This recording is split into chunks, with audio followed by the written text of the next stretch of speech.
kebetulan nanti di rumah saya tuh mau ada yang mau dibenerin listriknya, jadi saya khawatir nanti kalau tiba-tiba tukang listrik datang terus mati gitu kan, nggak lucu banget itu, kita sudah ditunda selama sekian lama.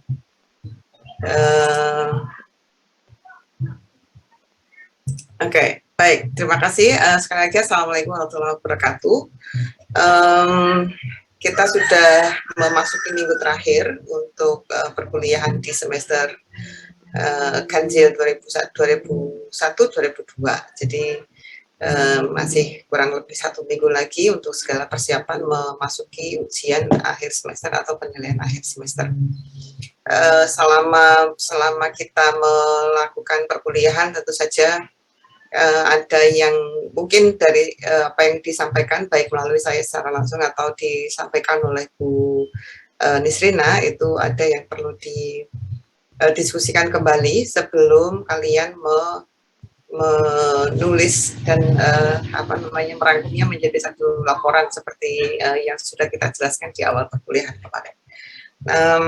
Saya hanya mau merecap saja apa yang sudah kita diskusikan selama 1 semester, kurang lebih 4 bulan. Nanti setelah itu saya akan membuka forum untuk kalian melakukan mengajukan, ya istilahnya untuk melakukan konsultasi dari proses yang sudah kalian lakukan, proses yang sudah kalian alami dari awal sampai akhir, yang tujuannya adalah untuk memperbaiki atau ya istilahnya kalau bahasa normatifnya adalah meningkatkan pemahaman tentang bagaimana melakukan analisis data kualitatif. Sebelumnya suara saya terdengar jelas ya, ini karena saya nggak pakai mikrofon eksternal mikrofon, jadi khawatir kalau tidak terdengar. Suara saya terdengar cukup jelas kan ya? Jelas Bu. Terima kasih. Oke, jadi saya mengulangi sebentar, mungkin 10 menit saja. Jadi dalam proses kita melakukan analisis data kualitatif ada kurang lebih tiga tahap utama yang kita lalui. Yang pertama adalah tahap persiapan, di mana di tahap persiapan itu adalah proses kita melakukan atau menulis proposal kalau di dalam perkuliahan kita, tapi kalau di dalam proses analisis data yang sesungguhnya, ketika kalian sudah misalnya melakukan skripsi, maka proses persiapan itu mencakup banyak hal, mulai dari persiapan interview guide-nya, kemudian mengontak, jadi persiapan untuk pengumpulan data. Nah, seperti yang saya sampaikan di awal semester kemarin, agar kita bisa melakukan atau menganalisis data secara lebih detail gitu ya, secara lebih bagus, maka yang perlu kita siapkan itu memang data yang lengkap gitu ya, atau data yang bahasa saya lebih suka menyebutnya data yang lengkap. Nah, dari data yang lengkap itu, kemudian sebelum kita bisa mengumpulkan data yang lengkap, maka yang perlu kita siapkan tadi seperti saya singgung adalah bagaimana kita memahami apa topik penelitian kita. Pemahaman tentang topik penelitian itu kita peroleh dari bacaan yang sudah kita siapkan terkait penelitian terdahulu yang sudah dilakukan oleh orang lain atau organisasi lain misalnya, dan itu diwujudkan atau dituangkan dalam tinjauan pustaka. Itu yang pertama. Kemudian yang kedua, persiapan kedua adalah bagaimana pemahaman kita atas teori yang kita gunakan. Semakin kita memahami teori, semakin kita bisa merumuskan atau bisa membuat bahasa saya bisa membuat pengertian kita sendiri atas teori yang kita gunakan, maka akan semakin memudahkan kita dalam melakukan penelitian. Karena kita semakin tahu, oh ini yang akan kita cari, ini yang akan saya cari, dan seterusnya.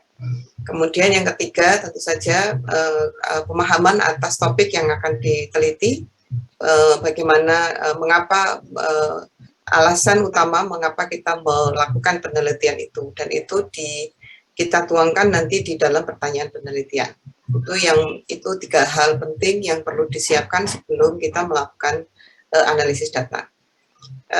Kemudian tahap kedua yaitu tahap pengumpulan datanya dan pelaksanaan pengumpulan datanya, yang tentu saja yang sangat penting di sini adalah instrumen atau alat yang kita gunakan dalam pengumpulan data tersebut. Di dalam pengumpulan data kualitatif, maka instrumen atau alat yang utama itu adalah si peneliti itu sendiri. Peneliti dibantu dalam proses pengumpulan datanya, peneliti dibantu oleh panduan atau dipandu oleh serangkaian daftar pertanyaan yang diturunkan dari pemahaman kita atas teori, kemudian pemahaman kita atas penelitian yang sudah terdahulu kita lakukan, dan seterusnya. Ini sangat penting gitu. Jadi memang kalau kita lepas dari, kalau kita tidak paham, kalau kita tidak mengetahui, kita bukan hanya mengetahui tapi memahami gitu. Kalau kita tidak memahami teori yang kita gunakan, itu biasanya nanti dalam proses penyusunan daftar pertanyaan, kemudian ketika melakukan wawancara dan melakukan observasi, biasanya nanti akan ada miss gitu. Dan miss ini melesetannya ini nanti akan mempengaruhi proses selanjutnya. Nah, ini tahap kedua yaitu pengumpulan data. Jadi pengumpulan data dalam penelitian kualitatif biasanya dilakukan dengan 2 cara, melalui wawancara dan observasi. Saya tidak sebenarnya nanti masing-masing metode pengumpulan data, wawancara dan observasi ini memerlukan persiapan yang berbeda, tetapi kurang lebih caranya sama. Ada juga misalnya dalam observasi ada juga yang panduan observasi yang kita siapkan untuk membantu kita memfokuskan apa yang akan kita lihat, kita dengar, kita rasakan, kita raba, kita cium, dan seterusnya. Itu yang penting. Tapi saya tidak untuk yang mata kuliah ini, saya hanya akan fokus pada pengumpulan data di wawancara. Itu yang kedua. Nah, yang ketiga adalah proses codingnya dalam analisis data. Ini yang sangat penting, karena proses coding itu atau coding dalam penelitian kualitatif maupun kuantitatif itu adalah proses inti dari keseluruhan proses penelitian, adalah aktivitas atau kegiatan yang sangat inti dari keseluruhan proses penelitian itu. Ibaratnya kita sudah mengumpulkan, seperti yang saya selalu analogikan, kita sudah mengumpulkan semua bahan untuk kita masak. Tetapi kalau cara memasak kita itu tidak benar atau salah urutannya dan sebagainya, maka rasa masakan itu juga tidak akan enak gitu ya. Dari sisi tampilannya juga tidak bagus, rasanya juga tidak enak dan seterusnya. Jadi proses coding ini yang sangat penting. Kenapa? Selain yang tadi ya, selain analogi tadi. Yang kedua, secara kualitatif, secara mata kuliah kita, proses coding ini nanti yang selalu akan menjadi rujukan ketika kita melakukan analisis. Tahap berikutnya adalah tahap analisis data kualitatif, analisis data itu. Coding sifatnya sebenarnya sudah masuk dalam proses awal dari analisis itu. Yaitu misalnya kenapa disebut sebagai proses awal, karena di dalam coding kita sudah melakukan salah satu contohnya adalah melakukan kategorisasi data itu. Pada saat kita melakukan kategorisasi data, pada saat itulah sebenarnya proses analisis itu dilakukan. Karena kita tidak bisa mengkategorisasikan data, kita tidak bisa kita tidak bisa menemukan kita tidak bisa menemukan tema, kita tidak bisa menemukan topik, tidak bisa menemukan kata kunci kalau kita tidak memahami yang di depan tadi. Nah, proses awal dari analisis data itu dilakukan pada saat kita melakukan coding. Nah, tahap yang lebih advance dari analisis itu adalah bagaimana kemudian hasil dari coding itu kita kaitkan dengan teori, kita kaitkan dengan tinjauan pustaka yang sudah kita baca, kita kaitkan dengan konteks atau setting di mana penelitian itu dilakukan, atau setting penelitian atau konteks penelitian itu dilakukan. Tahap ini juga sangat penting karena pada saat itulah kita bukan di proses, tapi yang dua skripsi itu sama-sama berantakan di laporan deskripsinya. Dan ketika saya konfirmasi ke yang bersangkutan, ini apa sih sebenarnya yang kamu mau dari penelitian itu? Ternyata apa yang dia bayangkan dalam hal penulisan yang dia inginkan di penelitian dengan apa yang dia tulis itu tidak nyambung. Itu tidak nyambung sehingga sehingga saya sebagai penguji itu juga merasa bingung, ini maksudnya gimana sih anak ini dia itu mau meneliti apa, dia itu apa yang ingin dia sampaikan gitu, kenapa muncul penelitian ini, kenapa muncul temuan ini, dan seterusnya, itu tidak dijelaskan. Nah ini keseluruhan rangkaian secara gambaran umum gitu ya, gambaran umum di dalam penelitian kita, proses penelitian khususnya di analisis data kualitatif, yang sudah kita pelajari satu persatu, masing-masing juga sudah dipraktekkan gitu oleh kalian. Semoga nah sebelum kita menuju kepada hasil akhir dari penelitian itu, yaitu adalah laporan penelitian. Saya mau silakan kalau misalnya ada teman-teman yang ingin menyampaikan apa yang dirasakan selama proses analisis data, mulai dari penulisan proposal sampai penulisan laporan. Kira-kira ada bagian-bagian yang mungkin belum dipahami dan masih ingin atau bagian tertentu yang ingin dikonfirmasi lagi, silakan kalau misalnya ada yang disampaikan. Jadi hari ini agenda utama kita untuk kuliah ini adalah konsultasi sekaligus review apa yang sudah kita kerjakan selama 1 semester, untuk kemudian tujuannya adalah untuk membantu kalian dalam menulis laporan penelitian. Oke, demikian dari saya pagi ini. Silakan saya membuka tanya jawab langsung saja kepada kalian. Saya harapkan tanpa usah diminta, karena kalau tidak ada yang bertanya, maka saya akan mengasumsikan kalian semua sudah paham, gitu kan, kalian semua sudah paham. Meskipun kenyataannya kalau saya cek dari laporan coding kalian, ternyata masih banyak laporan coding yang menggunakan menggunakan template saya template saya sebagai contohnya secara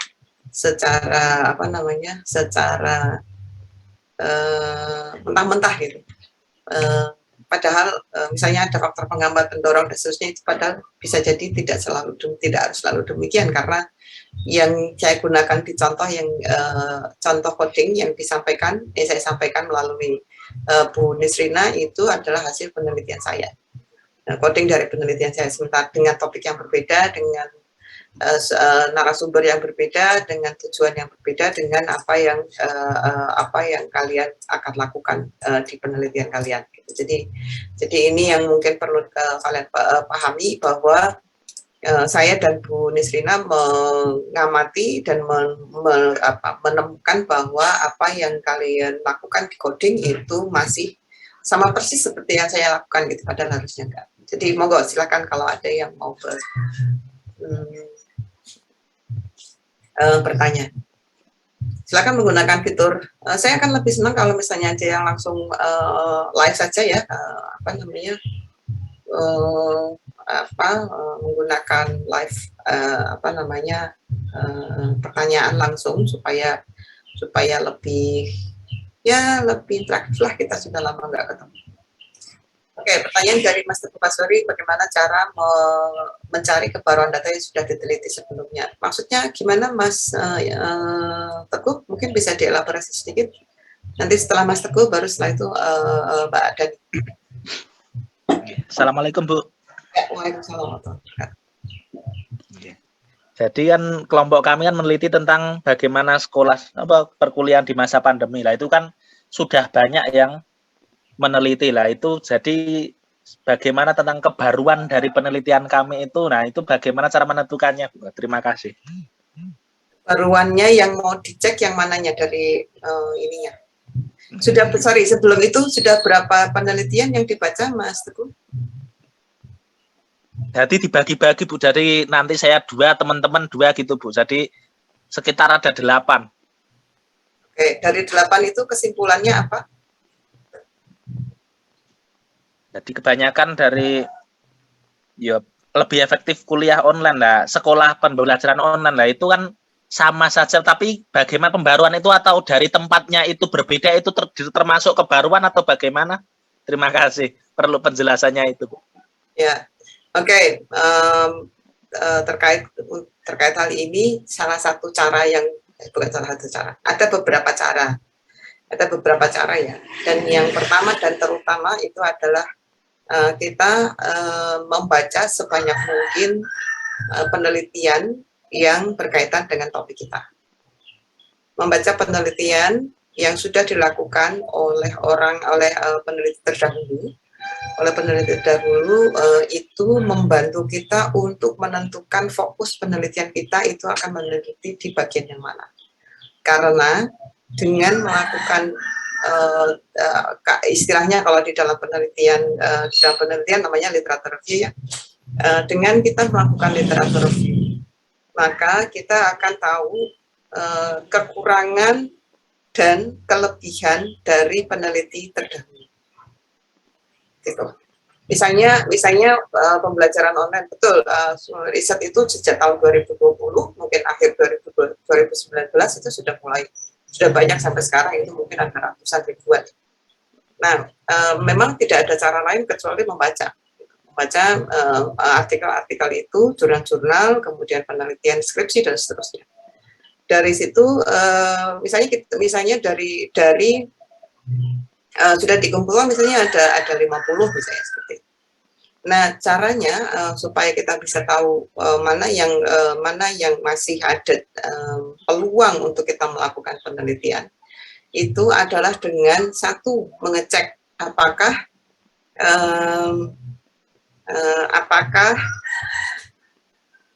mengecek metode misalnya, cara metode yang digunakan dari 50 penelitian itu apa aja sih? Setelah dicek ternyata 40 penelitian itu menggunakan metode kuantitatif. Yang 10 menggunakan metode kualitatif. Jadi seperti itu. Berarti kalau kita memang tergantung pada pilihan kita kemudian. Kalau misalnya kita mau menggunakan penelitian kuantitatif, maka kita bisa mengatakan penelitian ini akan memperkaya hasil-hasil penelitian sebelumnya yang menggunakan metode penelitian kuantitatif. Tetapi kalau kita mau menggunakan penelitian kualitatif, maka kita bisa mengatakan atau menulis di laporan kita bahwa penelitian ini bertujuan untuk memperkaya data dengan menggunakan pendekatan kualitatif. Ini berbeda. Kenapa? Karena dalam penelitian kualitatif yang akan digali itu adalah kedalaman perspektif, kemudian interpretasi atau pemaknaan dan seterusnya dari subjek penelitian kita. Ini baru, artinya dibandingkan dari 50 yang 40 menggunakan kuantitatif, yang 10 menggunakan kualitatif, maka kita bisa menambah ke yang 10 ini, dan ini bisa dibilang baru. Itu satu, ya itu satu. Dari sisi metodenya. Kemudian kita cek lagi dari 50 itu, kekurangan dan kelebihan dari semua penelitian sudah kita kumpulkan. Ternyata misalnya, karena kita di sosiologi, ternyata 30 itu menggunakan teori sosiologi pendidikan misalnya, atau teorinya sosiologi pendidikan. Yang 15 menggunakan teori misalnya interaksi simbolik misalnya seperti itu. Yang 5 itu menggunakan teori konflik. Dari sini kita sudah tahu ya, kita sudah bisa kebayang Dan itu tentu saja tergantung pada pilihan pilihan kalian. Apakah akan memperkaya yang 30, artinya kita juga, oh ini penelitian tentang pembelajaran online itu sudah dilakukan dengan menggunakan landasan teori sosiologi pendidikannya John Dewey misalnya. Nah, maka penelitian saya akan menggunakan teori yang sama untuk memperkaya. Gitu, untuk memperkaya dari memperkaya teori tersebut, memperkaya khasanah dan seterusnya. Itu bisa. Atau kita mau menggunakan teori interaksi simbolik misalnya. Interaksi simbolik itu baru 10 gitu. Ternyata dari 50 yang kita teliti hanya 10 yang menggunakan teori interaksi simbolik. Artinya penerapan atau analisis dengan teori interaksi simbolik itu masih perlu dilakukan. Itu masih perlu dilakukan. Supaya apa? Kenapa? Karena teori interaksi simbolik ini sangat penting untuk apalah kalian bisa menyebutkan. Artinya ada kebutuhan, kita bisa mengatakan kepada pembaca bahwa ada kebutuhan untuk memperbanyak penelitian dengan menggunakan interaksi simbolik. Buktinya apa? Buktinya dari 50 yang kita ambil, artikel yang kita ambil hanya 10 yang menggunakannya. Artinya kan masih kurang itu, masih sedikit orang yang pakai interaksi simbolik. Kalau masih sedikit berarti kan masih perlu diperbanyak kan, harus diperbanyak lagi gitu. Atau hal yang sama dengan alasan yang sama kita juga bisa menggunakan, kita juga bisa mengatakan hal yang sama untuk teori konflik misalnya. Apalagi teori konflik cuma 5, ini semakin mendesak ini, kita harus segera menggunakan, harus memperkaya, harus memperbanyak penelitian dengan menggunakan teori konflik untuk meneliti misalnya pembelajaran online di masa pandemi. Apakah ada konfliknya, apakah ada dan seterusnya. Ini kebaruan. Saya belum bicara kebaruan data ya, ini bicara soal kalau di dalam penelitian namanya adalah research gap. Gap itu kan kesenjang gitu ya, kesenjangan. Jadi kesenjangan penelitian dari yang sudah dilakukan dengan yang akan kita lakukan. Itu satu, itu 2 ya. Jadi dari metode, terus yang kedua adalah dari landasan teori. Yang ketiga bisa dari subjeknya. Dari 50 yang diteliti misalnya berdasarkan subjeknya, hampir semuanya itu meneliti dari aspek mahasiswanya. Apakah sudah ada yang meneliti, apakah tidak ada yang meneliti, atau apakah sudah ada yang meneliti dari aspek pengajarnya, dari aspek universitasnya, pengelola pendidikan tingginya, misalnya dari mulai dosen, kemudian dekanat, universitas, dan seterusnya. Sekarang pilihannya kembali lagi, apakah Mas Teguh akan meneliti mahasiswa? Karena kalau dari penelitian mahasiswa berarti ini memperkaya lagi, sudah banyak kok, ya berarti diperkaya gitu. Tetapi kalau misalnya mau meneliti dari sisi pengelola pendidikan tingginya misalnya, dari sisi dosen, dari sisi petendiknya, dari sisi macam-macam, itu berarti Anda menampilkan atau akan melakukan penelitian yang belum pernah dilakukan sebelumnya. Gitu ya. Ini pilihan lagi. Jadi semuanya ini berdasarkan pilihan. Kalau dari sisi lokasi, menurut saya tidak terlalu pengaruh karena kecuali kalau lokasi itu dibedakan, yang dimaksud dengan lokasi itu adalah settingnya. Apakah penelitian itu dilakukan untuk di level perguruan tinggi atau pendidikan tinggi, di level sekolah menengah, atau di level sekolah dasar, pendidikan menengah dan pendidikan dasar. Bisa jadi hasilnya berbeda, bisa jadi misalnya dari 50 itu yang 20 itu adalah di level pendidikan tinggi, yang 20 di level pendidikan menengah, yang 10 di level pendidikan dasar. Kembali lagi kepada kalian, apakah akan mengisi atau memperbanyak yang pendidikan tinggi, yang 20, atau yang di pendidikan menengah, atau akan menambah yang di pendidikan dasar, karena pendidikan dasar baru sedikit, baru 10 misalnya. Nah, kita bisa mengatakan bagian ini, bagian itu, kalau sudah selesai membaca, kalau kita sudah membaca dan memahami bagaimana khasanah atau penelitian atau hasil dari penelitian yang sudah dilakukan oleh peneliti terdahulu itu bicara. Hasilnya itu seperti apa sih? Kesimpulannya itu kayak apa sih? Sehingga kita bisa mengatakan, kita bisa menempatkan diri. Kalau di dalam penelitian penelitian kualitatif, di dalam penelitian itu namanya memosisikan diri dalam kasanah topik penelitian yang akan kita riset. Itu salah satu cara di awal. Itu salah satu cara di awal yang harus kita siapkan sebelum kita melakukan penelitian itu.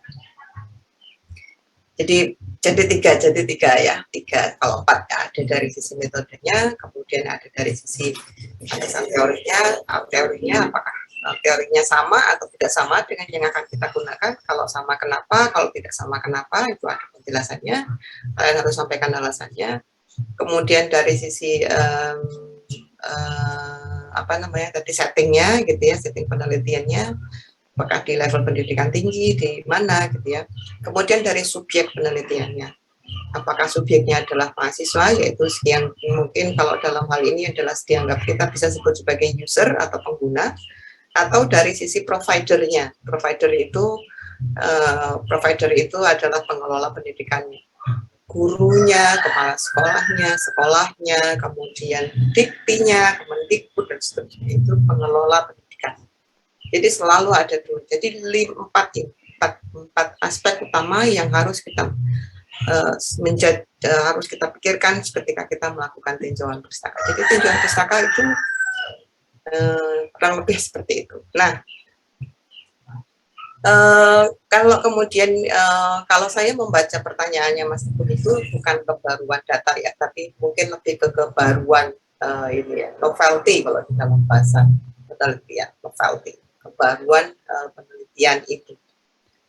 Caranya adalah dengan melihat dari 4 aspek tadi di penelitian yang sudah kita lakukan. Bu, saya untuk yang sekarang saya baru cuman melihat dari 6 atau ada 8 itu Bu, dari 8. Ya udah nggak apa-apa. Dari 8 itu coba kalian coba Mas Teguh dan kawan-kawan untuk cek keempat aspek yang saya sebutkan tadi. Dari 8 itu. Kalau hasilnya sama dari 8 itu, mereka 8 penelitian itu berada di dalam kelompok mayoritas. Hasilnya artinya peneliti sama semuanya, ininya sama, dari sisi metodenya semuanya sama, kualitatif semua, kemudian dari sisi landasan teorinya ternyata sama semua, kemudian dari sisi subjeknya ternyata semuanya mahasiswa semua, ternyata terus yang dari sisi level of research-nya gitu ya, level penelitiannya ternyata semuanya juga sama, ya berarti pilihannya kembali kepada Mas Teguh dan kawan-kawan. Apakah akan mengikuti yang mayoritas, gitu ya, mengikuti yang mayoritas, dan itu boleh sekali, tidak apa-apa, atau mau melawan arus menjadi minoritas dengan menawarkan teori baru, metode baru, subjek baru, dan level penelitian yang baru. Baru itu dalam konteks 8 risetmu tadi ya, dalam konteks 8 risetmu tadi. Itu caranya, dan ini semoga nanti bisa buat yang lain juga bisa dipakai gitu, diterapkan gitu. Yang bisa bagaimana kita mengetahui atau bagaimana kita bisa, sebenarnya bukan mengetahui ya, tapi memastikan, dan istilahnya lebih pas adalah memposisikan penelitian kita itu ada di mana toh? Penelitian kita itu ada di mana? Posisinya kita ada di kelompok yang mayoritas, yang banyak tadi, atau berada di kelompok yang minoritas, yang jumlahnya sedikit, dan macam-macam. Dan berada di sisi manapun itu tidak apa-apa, that's okay. Nggak ada masalah, mau masuk ke yang mayoritas, saya mau yang mayoritas saja Bu, ini dan seterusnya. Boleh sekali. Sepanjang, dengan catatan kalian bisa menjelaskan alasannya kenapa masuk ke arus yang mayoritas. Atau mau masuk ke arus, mau melawan arah masuk ke dalam kelompok yang minoritas. Kelompok minoritas dan mayoritas dalam hal ini berkaitan dengan konteks di konteks topik penelitianmu ya, karena bisa jadi penelitian yang berbeda itu kelompok mayoritas dan minoritasnya juga berbeda. Kenapa? Kembali lagi penjelasannya itu harus ada alasannya yang mendukung kenapa kamu memilih kelompok mayoritas, kenapa memilih kelompok minoritas. Gitu, Mas Teguh. Oke, Bu, terima kasih. Apakah sudah cukup jelas? Apakah sudah jelas? Oke, sampun, Bu. Kalau dari 8 yang diteliti itu, yang di artikel yang kamu kumpulkan dan kawan-kawanmu kumpulkan, hasilnya kayak apa, Mas? Kalau coba secara kasar gitu dari 4 aspek tadi.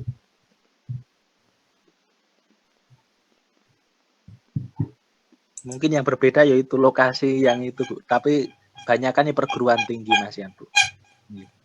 Kebanyakan di perguruan dari 8 itu kebanyakan di perguruan tinggi. Oke. Mas Teguh, penelitiannya di mana? Di level yang mana, level pendidikannya? Perguruan tinggi di mahasiswa UIN Sunan Kalijaga.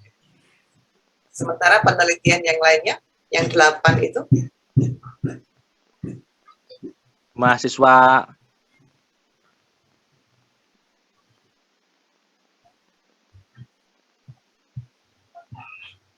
mana, Mas Teguh?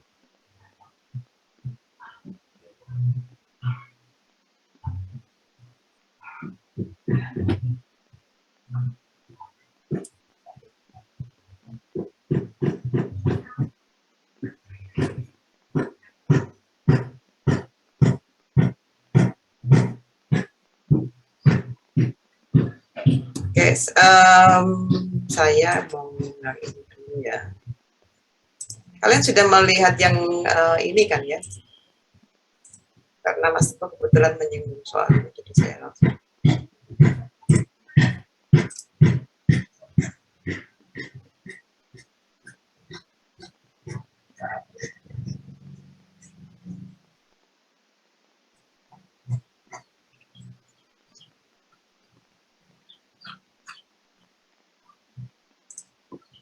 Sudah melihat yang ini kan ya? Kayaknya sudah saya tampilkan. Sudah, Bu. Ini kan sudah saya tampilkan di video. Ya, ini pertama. Gaya penulisan tidak, ini yang perlu. Bagaimana kita melakukan tinjauan pustaka?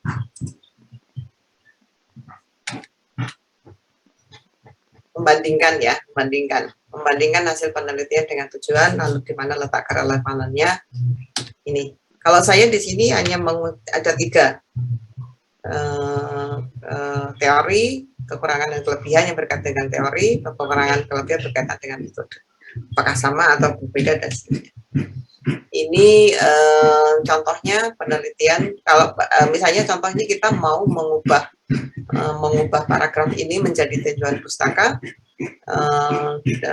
Ini adalah kutipan di tinjauan skripsi di sebuah skripsi mahasiswa. Saya mengutipnya satu paragraf. Dia mengutip yang bersangkutan, si mahasiswa X itu mengutip Pipit Arvina 2015 ya, 2015. Nah, caranya seperti ini yang sudah saya singgung juga. Bagian pertanyaan atau tujuan penelitian gitu ya. Ini jadi ditambah tadi ya, ada ini. Jadi Arvina menunjukkan memiliki sebagai budaya, tapi belum menjelaskan bagaimana anggota ini dalam satu paragraf ini.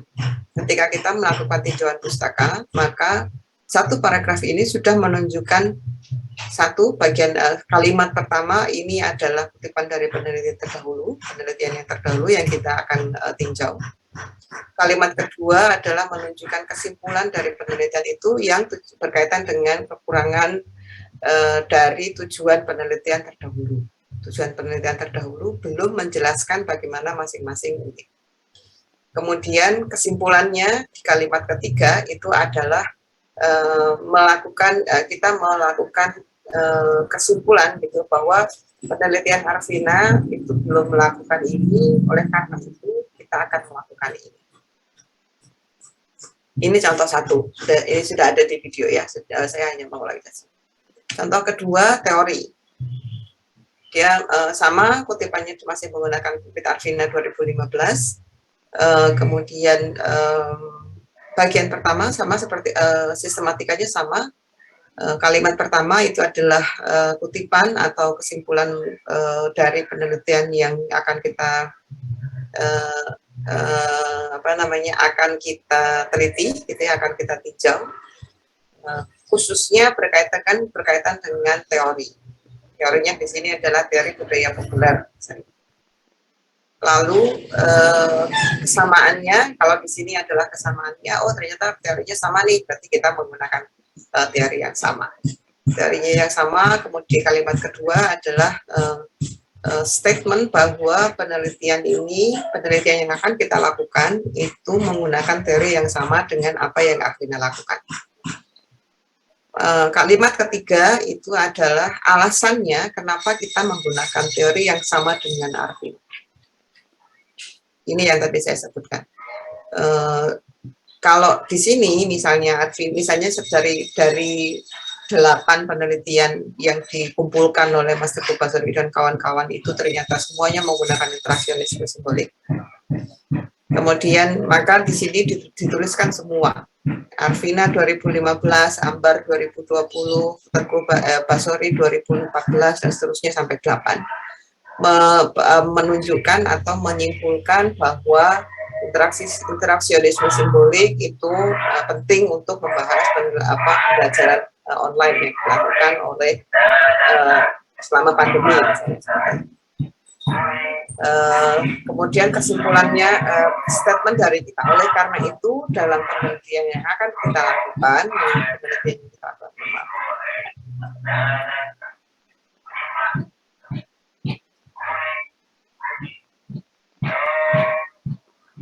yang sudah sarapan atau belum sarapan, bulat atau bulat maksud saya. Sebentar ya.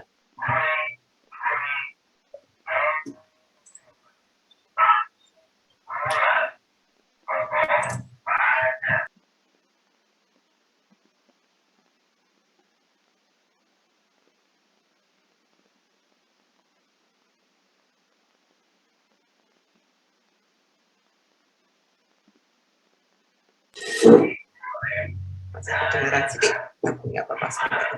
Oke, saya lanjutkan. Kalimat kedua ini adalah statement dari penelitian yang kita lakukan yang intinya menyatakan bahwa kita akan menggunakan teori yang sama. Kalimat ketiga itu adalah alasannya. Kenapa kita menggunakan teori yang sama dengan yang sudah dilakukan oleh 8 penelitian yang dikumpulkan tadi. Bu, kalau misalnya saya mau menggunakan teori yang berbeda gimana? Sama. Kalimat pertama itu mencakup semua yang kita bisa semua, bisa sebagian gitu ya, bisa semua, bisa sebagian. Teori yang dipakai dalam penelitian sebelumnya, teori mayoritas gitu ya, yang dilakukan sebelumnya. Bagian kedua, kalimat kedua itu adalah berisi tentang statement kita berkaitan dengan apa atau teori yang akan kita gunakan. Kalau kita menggunakan teori yang baru, maka kalimat yang kita sama seperti yang ada di sini. Namun selalu diawali seperti itu, kata pemimpin. Namun akan tetapi, meskipun demikian dan seterusnya. Jadi menggunakan kata sambung seperti ini membantu pembaca untuk mengetahui atau membantu pembaca untuk memahami alur pemikiran peneliti dalam satu paragraf. Yang di sini seperti ini, kalau di kalimat keduanya itu menggunakan kata sambung namun, berarti kalimat ini adalah antitesis dari kalimat sebelumnya, gitu ya. Atau bertentangan dengan kalimat sebelumnya, atau menyatakan ketidaksetujuan dengan kalimat sebelumnya dan seterusnya. Itu yang kita pakai. Jadi di dalam nanti misalnya teori, balik lagi ke sini, misalnya teori yang di sini di kalimat pertama kita menceritakan bahwa teori interaksionisme simbolik itu banyak digunakan dan seterusnya. Kalimat kedua untuk mengatakan bahwa kita akan menawarkan teori yang baru, maka di sini kita tambah misalnya namun penelitian, namun teori apa misalnya teori konflik yang mau digunakan untuk membahas tentang penelitian jarak jauh itu masih belum banyak dilakukan atau digunakan atau diterapkan dan seterusnya gitu. Baru kemudian di kalimat ketiga sama, kalimat ketiga ini adalah alasannya. Alasannya mengapa kita melakukan atau kita menggunakan teori baru.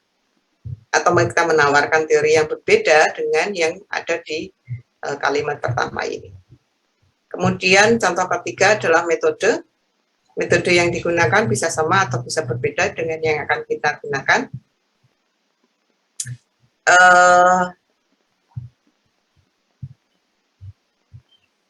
Kalau di sini ada dua teori, ada dua kutipan.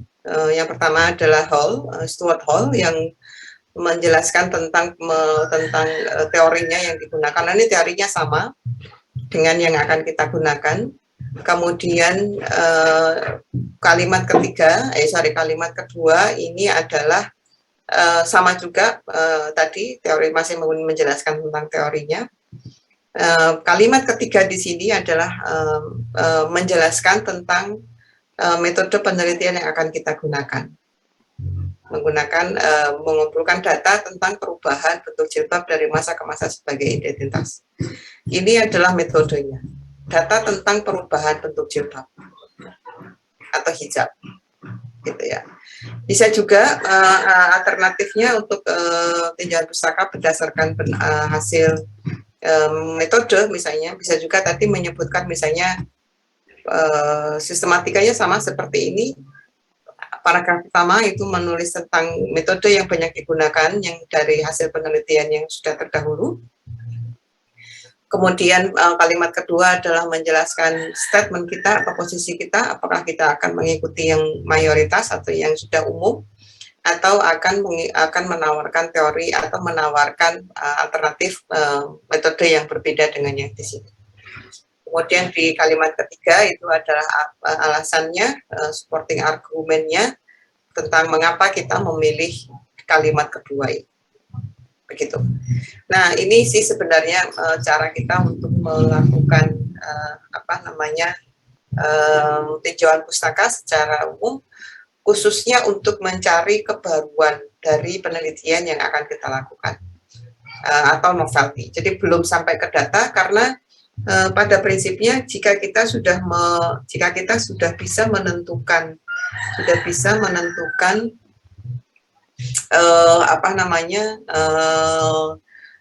novelty-nya, menentukan novelty kita, maka data itu otomatis akan baru.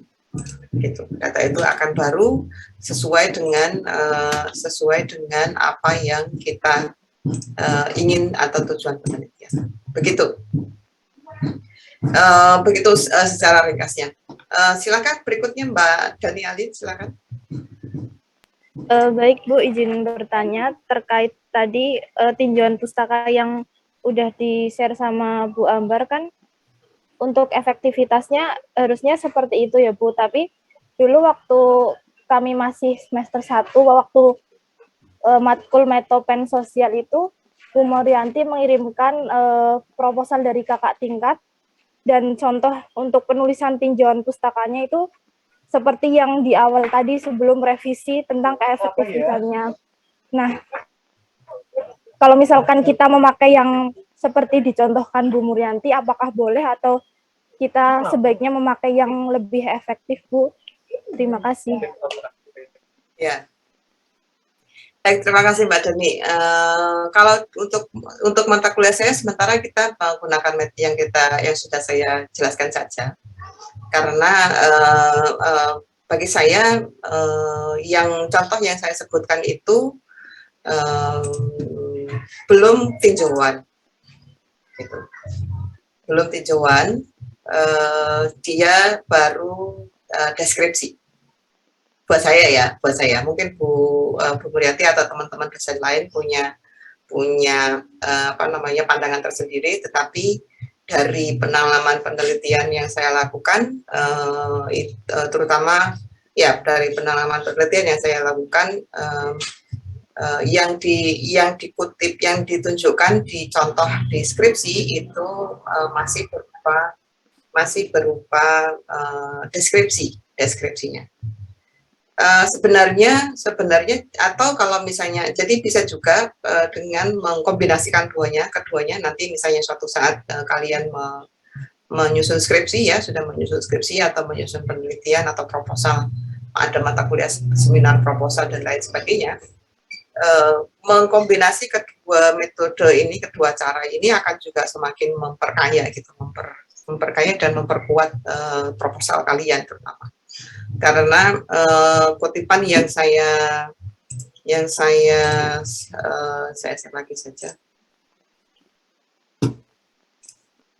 Bagian yang ini, penelitian terdahulu dan seterusnya, ini bisa dimasukkan ke dalam ini kalimat pertama ini.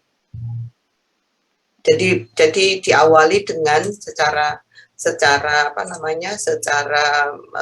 praktisnya gitu, untuk prakteknya gitu. Kalimat pertama ditulis dengan cara seperti ini. Kemudian kalimat kedua karena mendeskripsikan dulu penelitian terdahulu itu seperti apa. Lalu reviewnya itu dilakukan dengan cara ini. Mulai dari kalimat kedua dan kalimat ketiga. Itu enggak apa-apa buat biar nanti di proposal atau di mata kuliah yang lain itu juga lebih jadi proposal kalian itu lebih padat gitu, dan menunjukkan bahwa memang kalian memahami betul apa yang akan diteliti gitu. Review ini, model seperti ini saya temukan juga di beberapa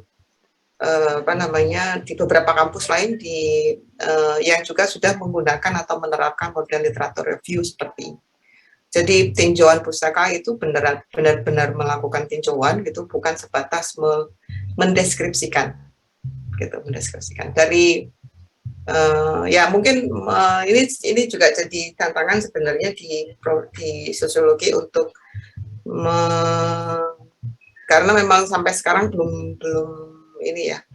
masing-masing tergantung pada dosen pembimbing masing-masing gitu intinya gimana. Tapi sebagian besar dosen pembimbing skripsi itu sekarang sudah menggunakan model yang seperti ini. Cara-cara deskripsi pustaka ini, kalau istilahnya adalah deskripsi pustaka seperti ini, sudah mulai berkurang.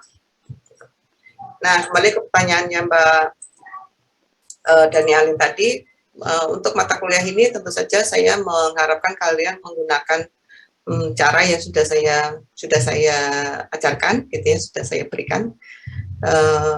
Nanti misalnya ada perkuliahan lagi dengan mata kuliah dengan dosen yang lain lagi, mungkin akan menggunakan cara yang lain lagi, dan itu bebas karena di penelitian kualitatif memang tidak ada standar yang khusus gitu untuk melakukan tinjauan pustaka. Beda dengan di kuantitatif, ya tinjauan pustaka itu selalu merujuk pada variabel dan definisi variabel yang nanti berujung pada bagaimana kita mengambil hipotesis, ya kan. Jadi kalau kuantitatif itu standarnya sudah dalam tanda petik sudah baku, tapi di dalam penelitian kualitatif relatif cair gitu, tergantung pada si peneliti itu sendiri gitu. Jadi sekali lagi Mbak Danialin dan teman-teman, untuk mata kuliah saya, untuk mata kuliah analisis kualitatif, sementara kita menggunakan model tinjauan pustaka seperti yang sudah saya sampaikan dan Bu Nisrina sampaikan, untuk membantu, karena nanti di akhir ketika dalam proses penulisan kesimpulan-kesimpulan di masing-masing review yang ada ditulis di sini nanti akan bermanfaat ketika kita menulis laporan itu. Begitu Mbak Dani. Baik Bu, terima kasih. Ya, sama-sama. Ada lagi, silakan teman-teman. Oke, kemudian saya akan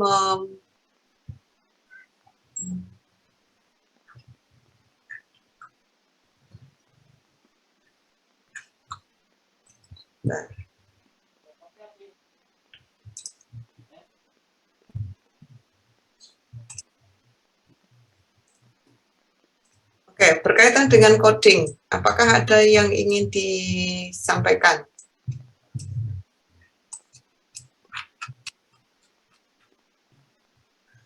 Saya harap penjelasan di video itu sudah cukup jelas, gitu ya.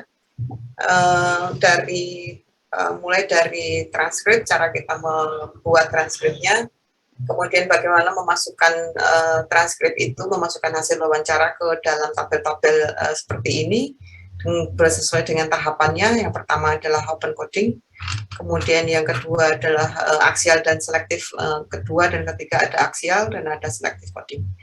Ini yang menjadi istilah saya adalah yang kemudian menjadi dasar utama untuk kita mendapatkan kategori dan konsep di aksial dan selektif coding ini adalah dari tahap pertama ini. Yang namanya open coding di tahap pertama ini saya jelaskan lagi nanti untuk membantu, semoga membantu. Yang namanya coding dalam open coding itu